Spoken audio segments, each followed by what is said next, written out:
Vamos abrir nossas Bíblias hoje no livro do profeta Jeremias. Eu não costumo repetir sermões, vocês já sabem disso.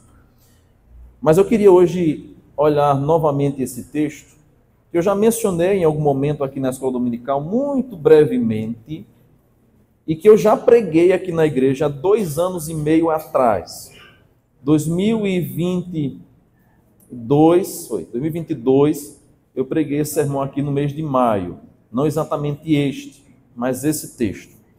Todavia, eu quero hoje trazer de volta esse texto com algumas novas considerações, e porque eu creio ser fundamental para o momento, e porque nós vamos começar na próxima semana uma série de sermões no livro do profeta Jonas, onde eu vou abordar especialmente o chamado de Deus e os aspectos missiológicos, missionários para a igreja, levando em consideração que a partir agora de outubro nós vamos começar as nossas programações evangelísticas que eram para ser feitas no mês de agosto. Então, eu vou começar com Jeremias 1, falando sobre o chamado desse profeta, para que na próxima semana a gente entre no livro do profeta Jonas com a graça de Deus, tá bom?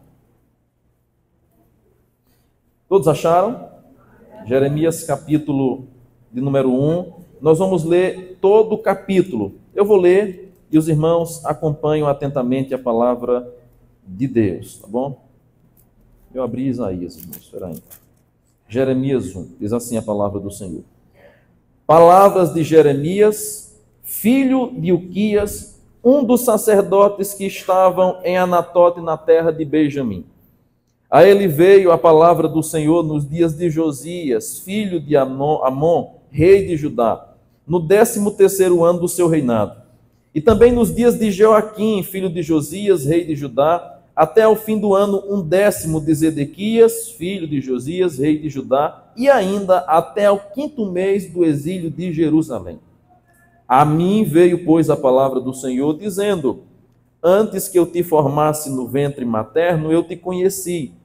Antes que saísses da madre, te consagrei e te constituí profeta às nações. Então disse eu: ah, Senhor Deus, eu não sei falar, porque eu não passo de uma criança. Mas o Senhor me disse: não digas eu não passo de uma criança, porque a todos a quem eu enviar, irás, e tudo quanto eu te mandar, falarás. Não temas diante deles, porque eu, o Senhor, sou contigo para te livrar. Depois, estendeu o Senhor a mão, tocou-me na boca, e o Senhor me disse: eis que ponho na tua boca as minhas palavras. Olha que hoje te constituo sobre as nações e sobre os reinos, para arrancares e derribares, para destruíres e arruinares, para edificares e para plantares. Veio ainda a palavra do Senhor a mim, dizendo: que vês, Jeremias? Eis que vejo, e respondi: vejo uma vara de amendoeira.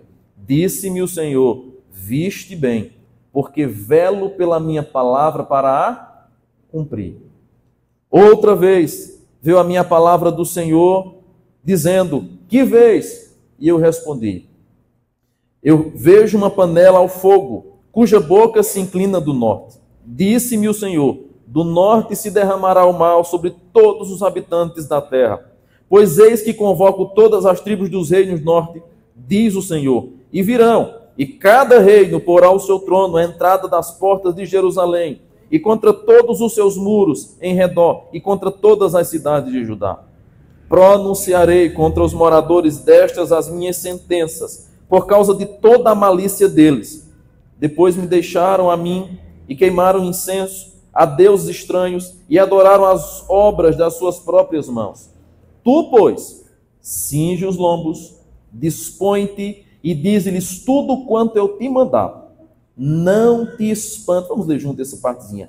Não te espantes diante deles, para que eu não te infunda espanto na sua presença. Eis que hoje te ponho por cidade fortificada, por coluna de ferro e por muros de bronze, contra todo o país, contra os reis de Judá, contra os seus príncipes, contra os seus sacerdotes e contra o seu povo. Pelejarão contra ti, mas não prevalecerão, porque eu sou contigo, diz o Senhor, para te livrar. Amém. Curva a sua cabeça. Vamos orar mais uma vez, pedindo que Deus fale ao nosso coração. Senhor amado, nós nos reunimos aqui para adorar o teu nome, prestar-te a adoração que te é devida, da qual só tu és merecedor e digno, mas nós também queremos ouvir a tua voz. Nós queremos ouvir do Senhor a tua instrução, a tua orientação, a tua repreensão e o teu consolo para a nossa vida. Fala conosco, Senhor. Essa é a nossa oração, em nome de Cristo. Amém e amém. Chamado de Deus a Jeremias é o que o capítulo 1 dessa profecia nos revela. É curioso porque Jeremias é um dos profetas que teve um ministério mais longo, quase 50 anos o profeta Jeremias profetizou. E ao longo do seu ministério, nós vamos perceber algumas particularidades que inclusive vão se assemelhar ao próprio Cristo. Por isso que no Novo Testamento, Jeremias é visto, ou o próprio Cristo é visto como sendo a reencarnação de Jeremias, quando Jesus pergunta a Pedro assim, o povo, o que é que o povo diz a meu respeito? Não, olha, alguns dizem que tu és Elias, Jeremias ou algum dos profetas. Tão parecido era Jesus nas suas palavras, na sua orientação, na sua proclamação, tal qual era o profeta Jeremias. Os dois nasceram em pequenos povoados. Jeremias nasceu em Anatote, Jesus em Nazaré. Os habitantes de Anatote rejeitaram Jeremias, procuravam inclusive matá-lo. Da mesma maneira, os habitantes de Nazaré rejeitaram a Jesus Cristo. Os líderes religiosos daquela época foram opositores ao profeta Jeremias, assim como aconteceu também com o próprio Jesus. Jeremias ataca aquele povo por causa da sua superstição e por causa de uma fé morta que aquele povo tinha. Mesma coisa Jesus vai fazer com os fariseus, com muitos judeus que estavam servindo a ele, mas de maneira equivocada, de maneira apenas religiosa. Jeremias também se parece com Jesus, porque tanto ele quanto Cristo estavam destinados a viver uma vida solitária. Nem Jesus se casa, nem também Jeremias se casa. Jeremias chora por causa da situação do seu povo. De igual modo, Jesus chora por causa da situação de Jerusalém. Tanto Jesus quanto Jeremias receberam uma incumbência, um chamado, e eram conscientes do que haveria de vir. Cristo porque era onisciente, Jeremias porque Deus o advertiu a respeito de como seriam os dias do seu ministério profético. Eis a razão pela qual Jeremias sofreu tanto no seu ministério. Pela perseguição, pelas pressões, mas porque ele já sabia de maneira antecipada o que haveria de vir sobre a nação de Israel. Isso lhe causava dor, isso lhe causava comoção. Mas quem é então esse homem que agora nós encontramos aqui no capítulo 1? Ele foi um profeta desde a juventude, a Bíblia nos mostra isso. Durou muito tempo no ato profético. Era um profeta solteiro. É conhecido por causa do seu choro, e a gente tem então o livro de Lamentações de Jeremias, e era um profeta que sofria. Está aqui alguém que sofreu por causa do nome do Senhor. Esse homem é Jeremias. O chamado que vem a Jeremias, ele é um chamado muito típico, ou a maneira como o Senhor faz a Jeremias é uma maneira muito típica como fazia também com outros profetas. Normalmente, quando o Senhor convocava alguém para um ofício, para uma missão, Deus então normalmente agia da seguinte maneira. Primeiro tinha uma visão de Deus, olha aqui, ó. Primeiro tinha uma visão de Deus, havia uma palavra introdutória, antes de Deus trazer a mensagem, antes de Deus dar a ele o motivo da profecia, Deus trazia uma palavra introdutória. Havia uma comissão divina onde Deus expressava o que ele deveria fazer, para qual lugar deveria ir. Também havia sempre uma expressão de relutância. que é aquela famosa negação que a gente encontra em boa parte dos profetas. Deus chama, aí o profeta diz, eu não posso. Isaías diz, ai de mim, porque eu sou pecador. Moisés diz, Senhor, eu tenho a língua pesada, eu não sei falar. Jeremias disse, eu não passo de uma criança. Então, sempre que Deus fazia uma convocação, por causa da grandiosidade da obra, de quem chamava e do desafio para aquele chamado, havia uma palavra de relutância. Havia aquela desculpa, eu não posso, eu não sei, não vai dar certo. Logo em seguida, Deus traz alguma tranquilidade àquele a quem ele chama, fazendo-lhe promessas, fazendo-lhe ou dando-lhe garantias. E é o que acontece aqui no livro de Jeremias e vai acontecer também em outros livros proféticos ou em outros chamados. Agora, qual é o propósito desse chamado de Jeremias aqui no capítulo 1? Qual é o interesse de Deus ou qual é o propósito de Deus em revelar-nos a maneira como ele vocacionou o profeta Jeremias, especialmente para nós ainda hoje? Eu quero então meditar nessa noite sobre o chamado desafiador de Deus para o seu povo. O chamado desafiador de Deus para o seu povo. Em primeiro lugar, vejam comigo os 3 primeiros versos desse texto, quando nós encontramos algumas informações que aparentemente não nos diz muita coisa, mas elas são fundamentais para nós entendermos esse primeiro processo. Palavra de Jeremias, filho de Ilquias, um dos sacerdotes que estavam em Anatote. Primeira informação aí, Jeremias era filho de sacerdote.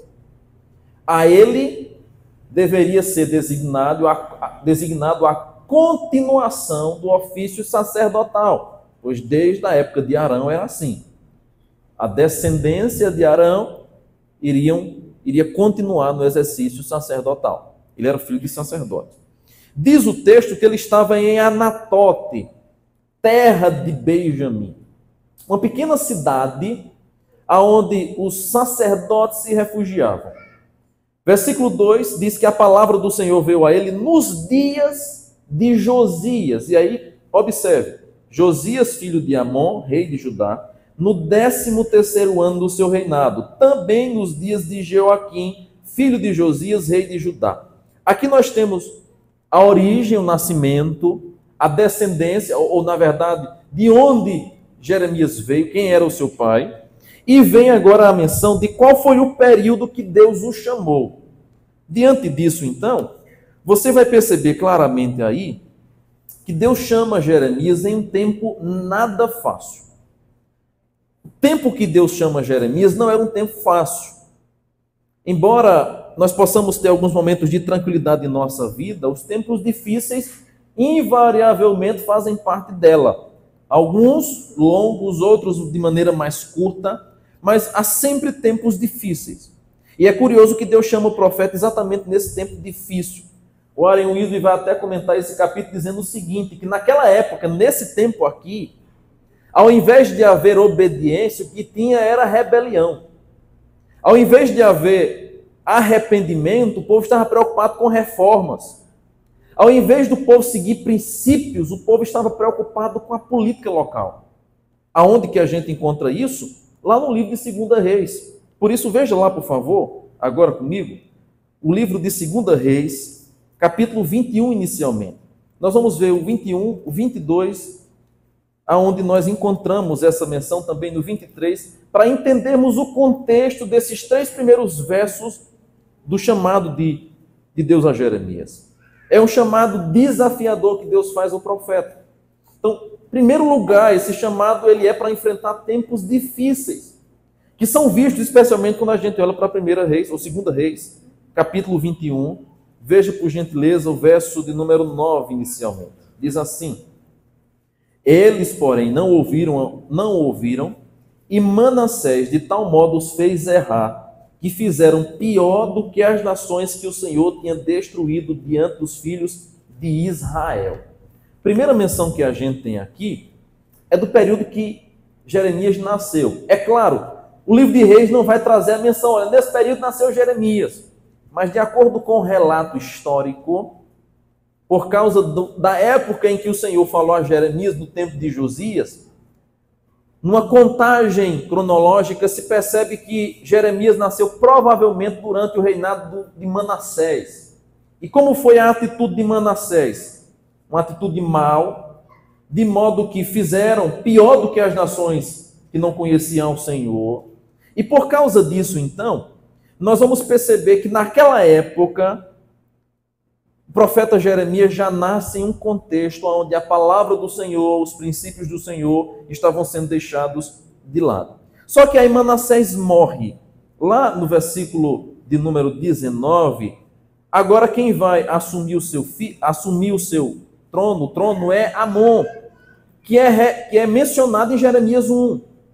Diz aí o texto: tinha Amon 22 anos de idade quando começou a reinar, e reinou 2 anos em Jerusalém. Agora veja, por favor, o versículo 20 e 21. Fez o que era mal perante o Senhor, como fizeram Manassés seu pai. Andou em todo o caminho em que andara seu pai, serviu a ídolos a que ele servira e os adorou. Assim abandonou ele o Senhor, Deus de seus pais, e não andou no caminho do Senhor. Manassés morre e assume o seu filho Amon. Só que Amon, ao invés de fazer diferente do pai, faz a mesma coisa. Por causa disso, nós vamos perceber que os servos do rei Amon, versículo 23, conspiraram contra ele e o mataram em sua própria casa. Veja, a situação de Jerusalém estava tão deplorável que um rei após o outro era mau, desobediente ao Senhor, não estavam nem aí para aquilo que o Senhor ordenara.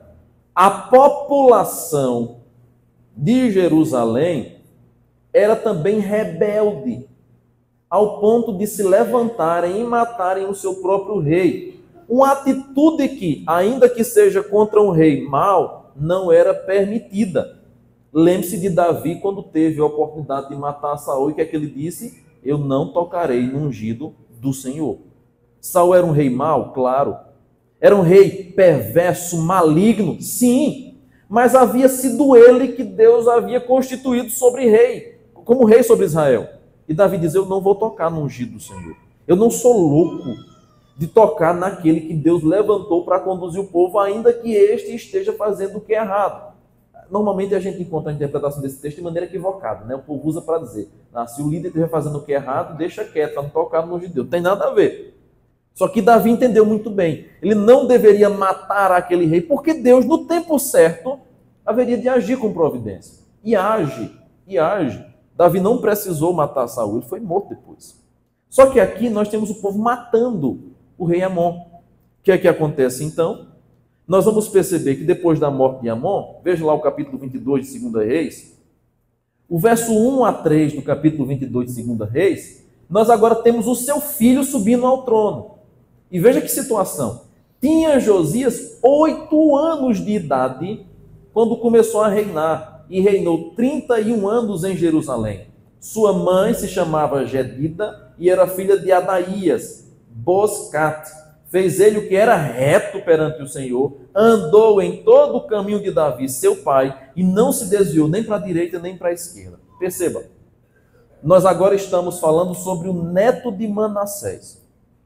O pai, o avô fez o que era errado perante o Senhor, o filho fez o que é errado perante o Senhor, e um menino de 8 anos sobe ao trono. Primeiro que nós temos aí um grande problema. Como é que uma criança conduziria a nação de Israel? O anterior, Manassés, filho piedoso de Ezequias, chegou ao trono com apenas 12 anos de idade. A história se repetiu. Manassés foi rei a partir de 12 anos. E os conselheiros, os oficiais que aconselharam o reinado de Manassés, o levaram à idolatria. E ele foi um péssimo rei. Veio o seu filho, a mesma coisa. Vem o seu neto, quebra o vínculo vicioso. Por isso que a Bíblia vai dizer que ele não é filho de Amon. Diz que ele é filho de Davi.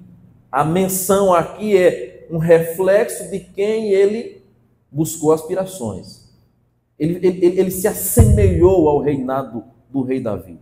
Diante disso, então, imagine a cena de uma criança assumindo uma grande nação, como era a nação de Israel, diante de um contexto onde o seu pai havia sido morto por aquela nação e onde o seu avô havia pervertido a nação, conduzido a nação à idolatria. Você acha que esse era um tempo fácil? Pelo contrário. Esse foi um duro e terrível tempo que Jerusalém vivenciou. Sabe qual é a prova disso? Porque lá do capítulo 22 ainda, versículo de número 8, você vai encontrar aí uma pista de como que estava a situação de Jerusalém. Amon, por fazer o que é reto perante o Senhor, agora estava preocupado com a situação do templo. O templo, irmãos, estava em pedaços. O povo estava tão preocupado com suas próprias casas, estavam tão preocupados com suas próprias coisas, estavam tão voltados para o cuidado pessoal de si mesmo, que esqueceram do templo do Senhor. Amon começa uma reforma no templo. E aí veja o que o versículo 8 vai dizer. Então disse o sumo sacerdote Ilquias. Quem é Ilquias? Pai de Jeremias. Jeremias capítulo 1 diz que Jeremias é filho de Ilquias da cidade de Anatote. Veja que a história agora começa a se cruzar. Escrivão Safã, achei o livro da lei na casa do Senhor. Ilquias entregou o livro a Safã e este o leu. Pequeno detalhe, pequeno registro, mas que faz toda a diferença nessa história e nos ensina ou nos mostra como que nós devemos entender qual é o período que Jeremias é chamado. 3 ou 2 reis que fizeram o que era mal e abominável perante o Senhor, reinaram sobre Jerusalém, 32 anos, o outro 22. Agora nós temos um rei que assume Jerusalém ainda na sua infância, e a situação daquela nação era tão deplorável que nem o livro da lei eles sabiam onde estavam. Achei, diz Ilquias, o livro da lei na casa do Senhor. A lei de Deus estava perdido dentro de sua própria casa. Esse pequeno detalhe, irmãos, mostra quão deplorável era aquele povo. Nem mesmo a lei, nem mesmo na casa do Senhor, a lei estava sendo usada. O que é que acontece com o povo quando a lei do Senhor não é lida, quando a lei do Senhor não é a buscada, quando a lei do Senhor não é o norte para a nação? Ela entra num estado caótico, ela entra numa situação deplorável, ela acaba fazendo com que a nação toda se perverta e se entregue à idolatria. Era essa a situação. Então, Deus chama Jeremias num tempo difícil.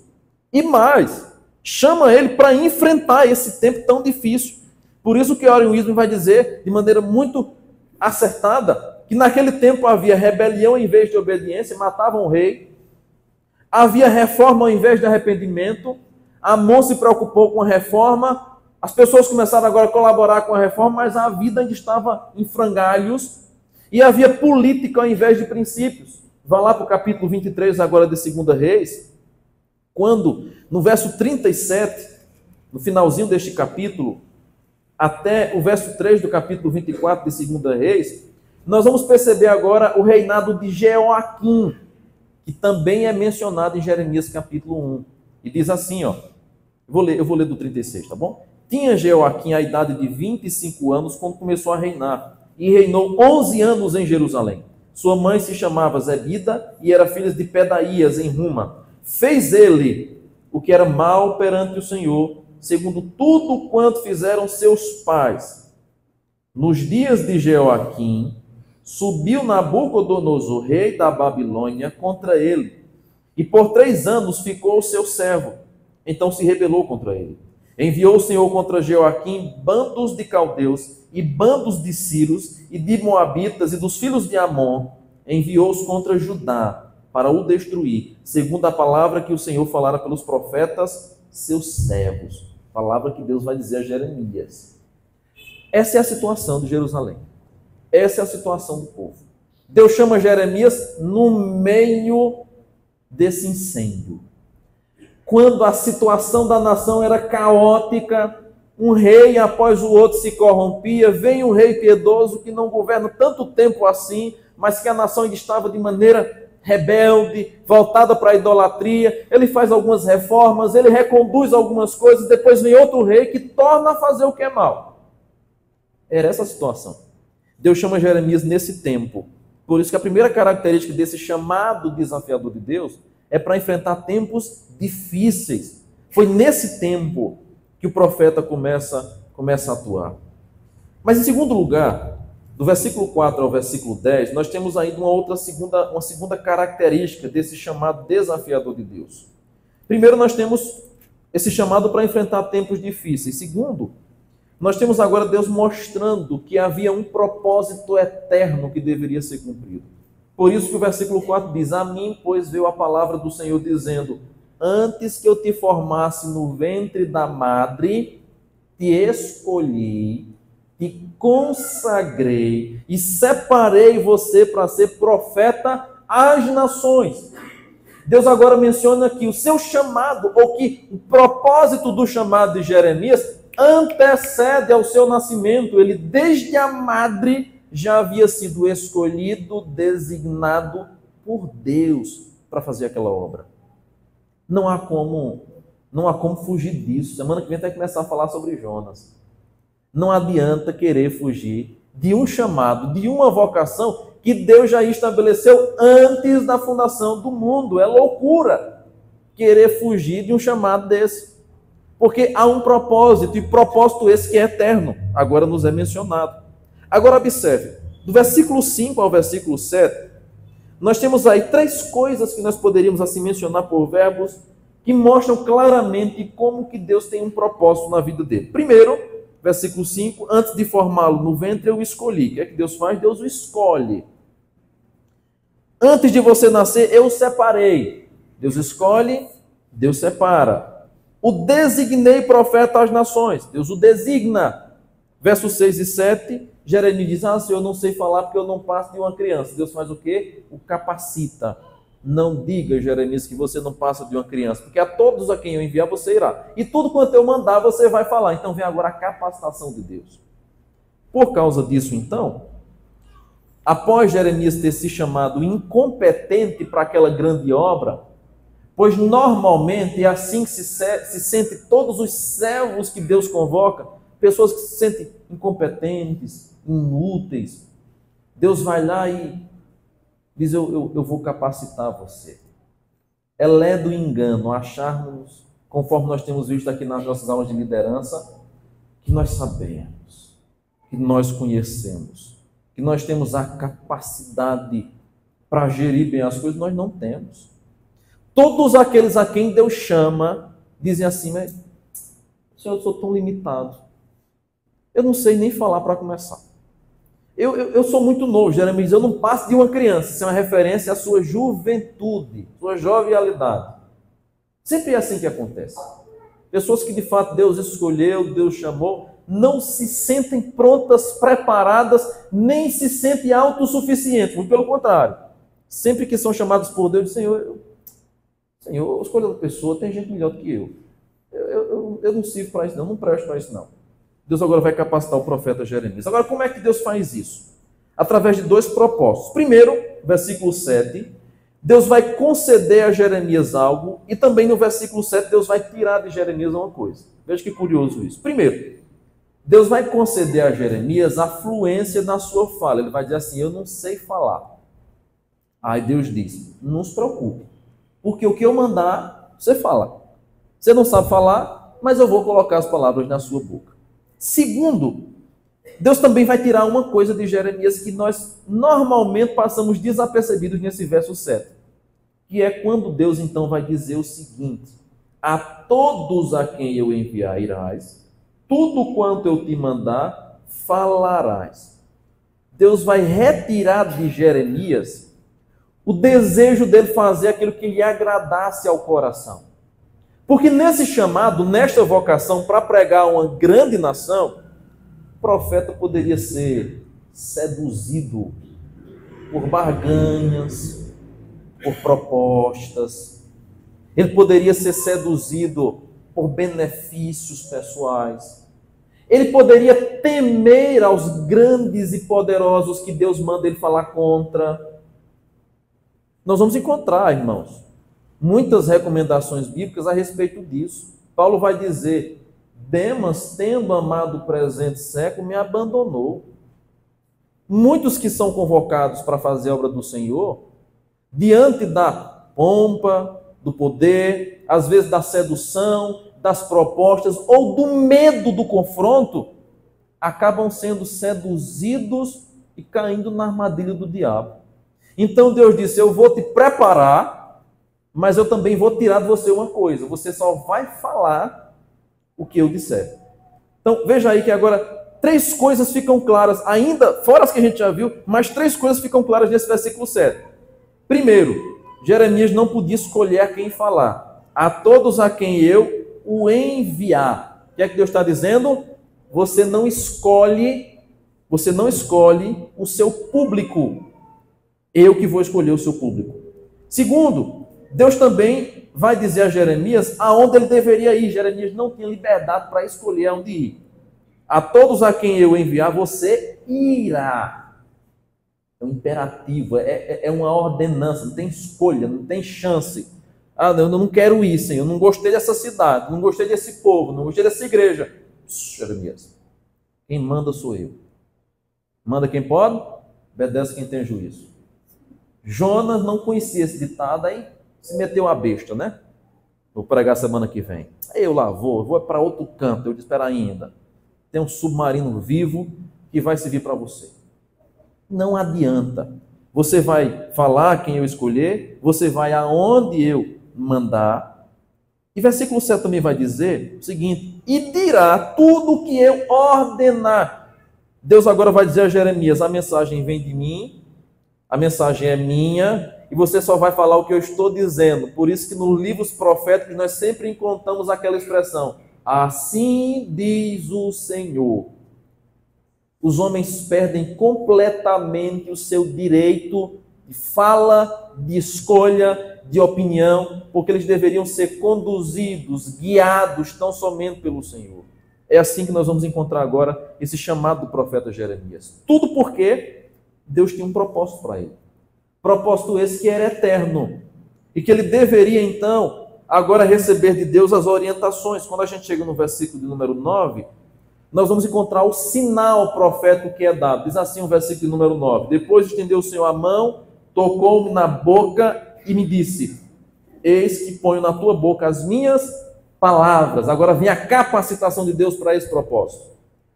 Qual seria a marca do profeta Jeremias, ou do ministério do profeta Jeremias?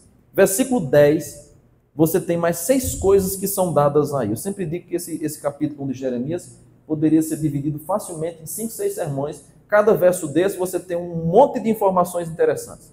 Mas o verso 10, Deus vai falar dos objetivos do ministério de Jeremias. 6 objetivos Jeremias tinha no seu ministério. 4 deles negativo, 2 positivo. Vamos lá. Arrancar, derribar, destruir e arruinar. São os 4 primeiros propósitos que Deus estabelece a Jeremias. Por quê? Arruinar, derribar, destruir e arruinar. Era essa a situação de Jerusalém, pecado. Quando você vai construir um grande prédio sobre uma casa, ou aonde tem uma casa velha, você não monta o alicerce do prédio sobre as paredes velhas de uma casa que está se ruindo. Normalmente o processo natural é derruba a casa, limpa o terreno, planeia o terreno, cava-se novos fundamentos, para que depois comece a nova construção. Deus não quer trabalhar com Jerusalém de maneira paliativa. Não adianta passar uma maquiagem onde o pecado está agarrado. Por isso, irmãos, que eu sou enfático aqui continuamente. Deus não nos chama para massagear ego. Deus não nos chama para abafar pecado. Deus não convoca o seu povo para fazer vista grossa aquilo que ele condena em sua palavra. Não adianta passar maquiagem numa ferida. Vai ficar pior. Qual é o caminho, qual é a solução? Opera esse negócio, limpa essa ferida, mexe nela, coloca os produtos necessários para que então haja restauração. É o que Deus está dizendo a Jeremias: vá lá em Jerusalém, arranque, destrua, tire tudo do jeito que está, mexa completamente com esse povo, para que eles tenham consciência do seu pecado. Aí depois vem os 2 últimos propósitos. Você vai então edificar e plantar. O que é que isso nos mostra? Que mais da metade do ministério do profeta seria confronto, ataque, condenação ao pecado do povo. Para só depois vir a plantação, a edificação. Então, Deus agora dá, inclusive, o objetivo do ministério de Jeremias. Essa continua sendo a missão da igreja hoje. Falar o que Deus diz, destruir, combater as obras do maligno, do diabo, lutar contra o pecado, para que assim a igreja possa ser edificada. Nós poderíamos fazer aqui uma noite de cura, de milagre, de bênção, e a gente lotava a igreja. E o povo continuaria vindo para a igreja, mas nas mesmas práticas pecaminosas. Tal qual nós conhecemos muitas igrejas que são assim. O povo vai no domingo, fecha os olhinhos, levanta as mãos, posta a foto na rede social, tá ali, aquela coisa. Na segunda-feira, está praticando o mesmo pecado. Está envolvido nas mesmas paixões. Não adianta. Deus não nos chama para passar maquiagem sobre o pecado. Deus nos chama para mudar de vida, se arrepender. É isso que Deus manda Jeremias fazer sobre a situação de Jerusalém. Porque é uma situação caótica, como a gente viu. Mas aí vem, em terceiro lugar, esse chamado de Deus ao profeta Jeremias, esse desafiador chamado, para que ele também visse uma intervenção divina. Deus o convoca em tempos difíceis.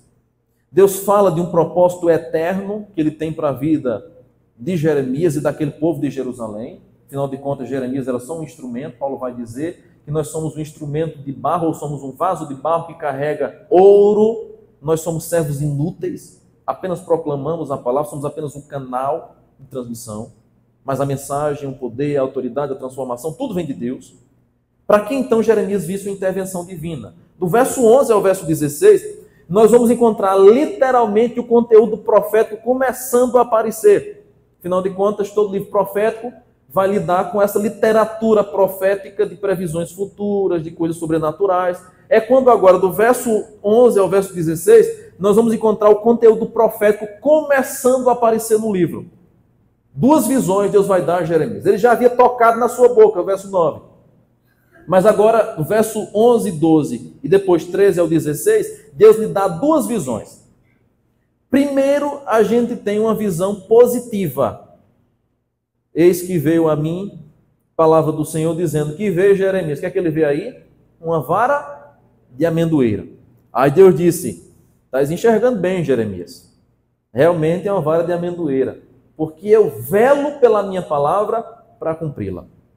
Primeira profecia, ou primeira visão é esse aspecto positivo. Deus lhe mostra uma vara de amendoeira. E o que significaria então essa vara de amendoeira? A amendoeira é uma planta típica daquela região que normalmente brotava entre janeiro e fevereiro. Término de um mês, início de outro. Era a planta que marcava uma das estações do ano para aquele povo começar a plantar, começar a cuidar da terra, em alguns aspectos colher. Era como que fosse um sinal. A gente cresceu aqui no sertão ouvindo Mandacaru, quando flora na seca, é sinal que a chuva chega no sertão. Lá em Jerusalém era conhecida uma outra cantiga, não composta por Luiz Gonzaga, mas por os escritores da época. A amendoeira, quando flora na seca, é sinal que está chegando o tempo da plantação. Nós poderíamos dizer que assim era cantado naquela época. Era um demarcador de tempo. E uma curiosidade é que essa planta, ela era certeira. Todos os anos, na mesma época, no mesmo período, florescia. Então, era um sinal do tempo.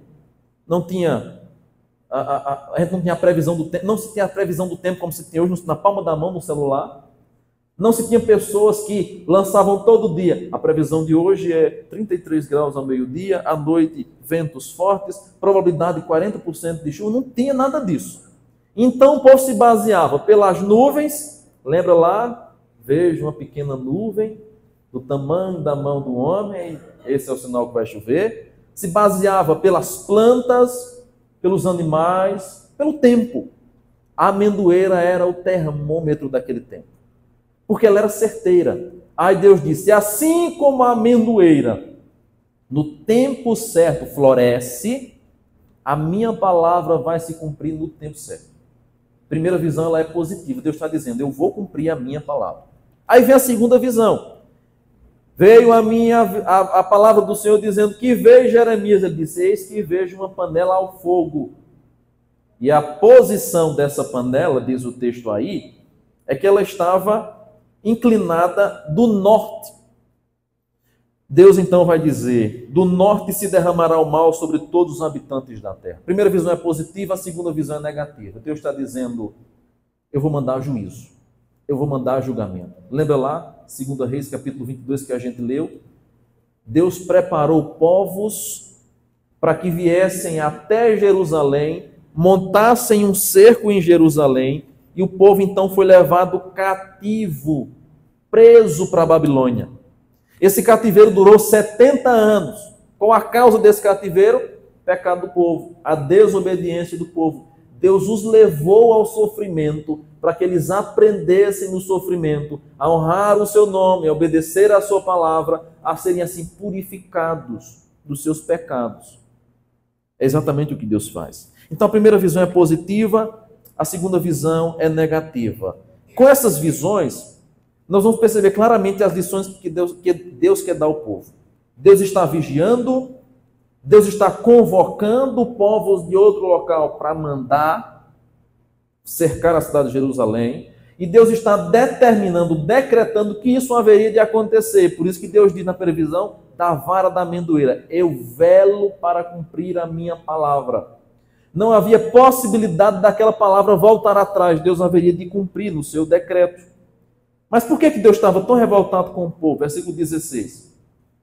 Pronunciarei contra os moradores destas as minhas sentenças, por causa de toda a malícia deles, pois me deixaram a mim, queimaram incenso a deuses estranhos e adoraram as obras das suas próprias mãos. Deus está revoltado contra o seu povo por causa da maldade, porque eles haviam abandonado o Senhor, porque não estavam priorizando o Senhor e por causa da idolatria que esse povo estava tendo. Essa é a razão da ira, do julgamento, da punição que Deus vai enviar ao povo.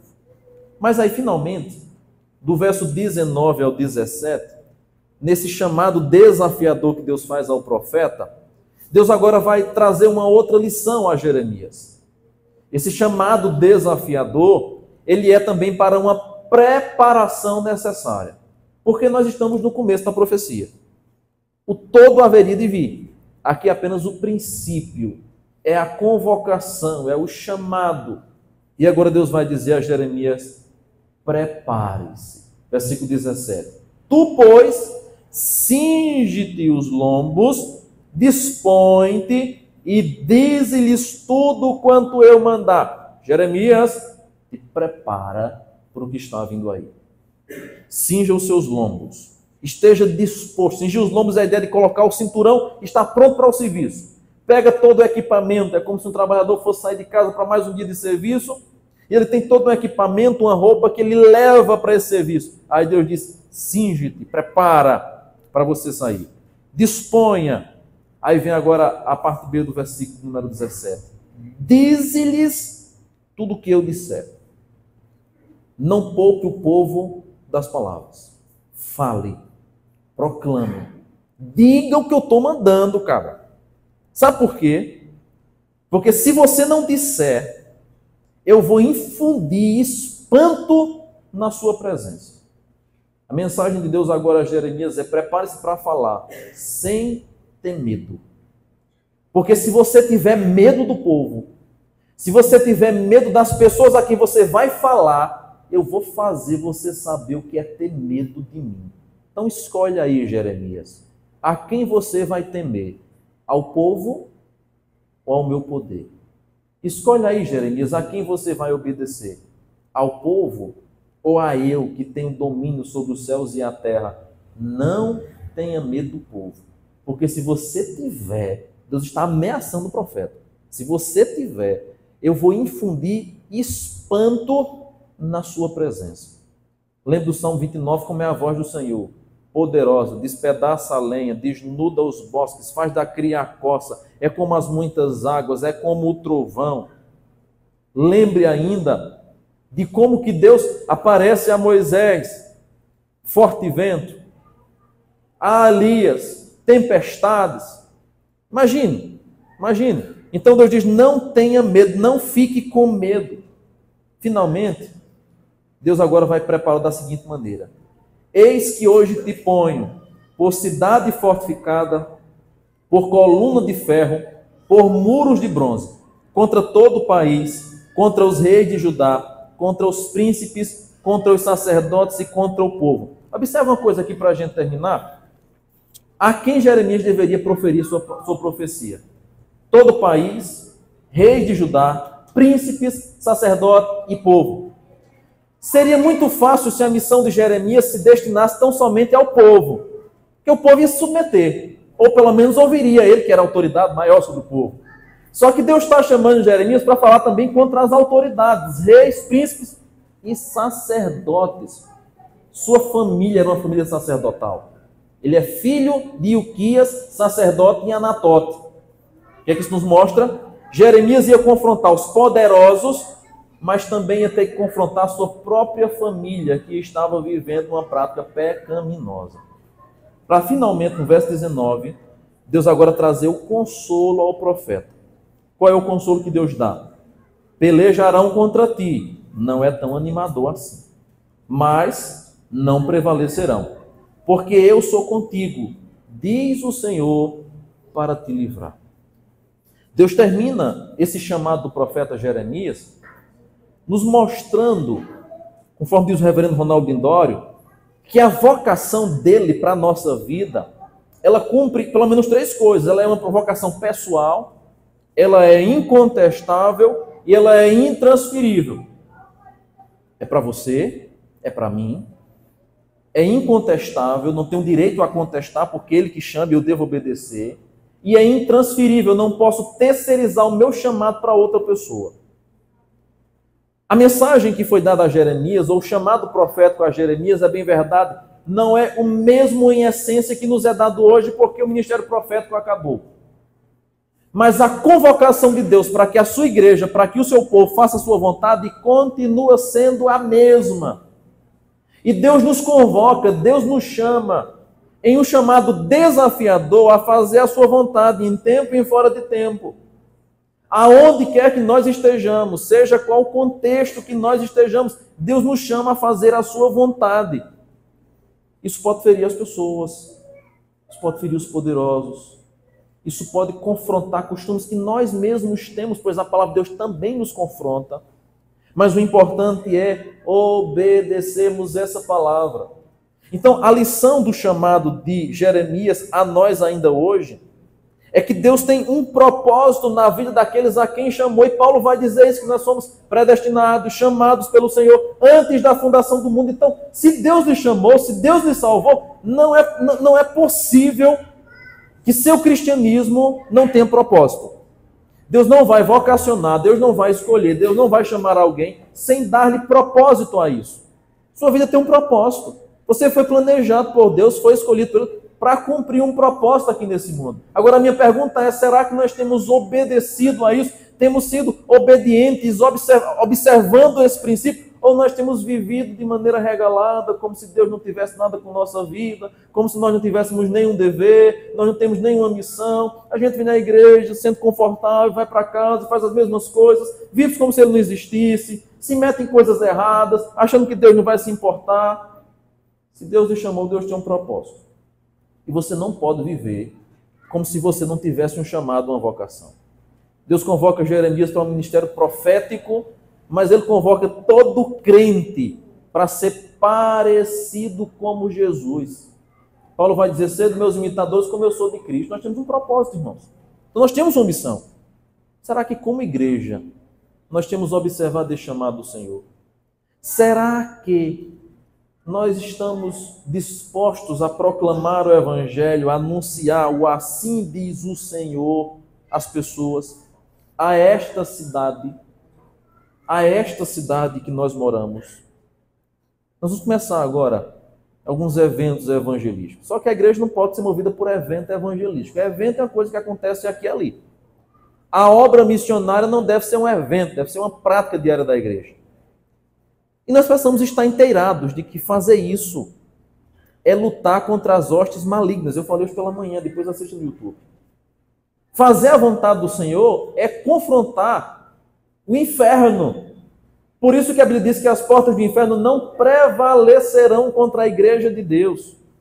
Nós precisamos estar dispostos, disponíveis, resolutos a fazer a vontade do Senhor, cumprindo o seu chamado, cumprindo o seu ID. Mesmo que isso seja duro, seja pesado para nós, seja desafiador, como é o chamado de Jeremias. Deus tem um propósito para a igreja, irmãos. E Deus nos chama, Deus nos convoca a fazer sua vontade. Então que nessa noite nós sejamos por Deus orientados, alertados, para que nós não sejamos omissos no chamado. Mesma palavra que Deus dá a Jeremias, não tenha medo. Porque se você for covarde, se você for frouxo na sua missão, eu vou fazer você sentir espanto em minha presença. Vamos ficar em pé nesse instante? Vamos orar, pedindo que Deus tenha misericórdia de nós, misericórdia da sua igreja, misericórdia do seu povo, misericórdia da liderança, para que nós possamos exercer a nossa voz profética, em termos de que exercer o nosso chamado como igreja do Senhor, aqui na cidade de Bom Conselho, aqui no estado de Pernambuco, em nosso território nacional. Pai amado, obrigado, Senhor, pela tua palavra, obrigado pela tua orientação, pelo grande desafio que nós temos diante de nós. Quantas vezes, Senhor, nós somos omissos, porque não queremos desagradar, porque queremos fazer a política da boa vizinhança, porque não queremos confrontar o pecado do outro. Preferimos assim deixar, ó Deus, muitas pessoas caminhando uma vida errônea, caminho do inferno, para não confrontá-las, para não orientá-las a respeito da verdade. Nós fomos salvos por Ti. O Senhor usou em algum momento da história alguém ou algumas pessoas para falar do Teu Evangelho a nós. E nós fomos confrontados do nosso pecado. Nós fomos confrontados de nossas práticas e hoje estamos aqui para o louvor de Tua santa glória. Deus amado, não permite que nós venhamos viver no comodismo, no egoísmo de querermos isso apenas para nós. Que possamos amar as almas que estão se perdendo. Que possamos ter paixão por aqueles que não Te conhecem. Proclamando assim a Tua palavra, cumprindo o ID, anunciando o assim diz o Senhor.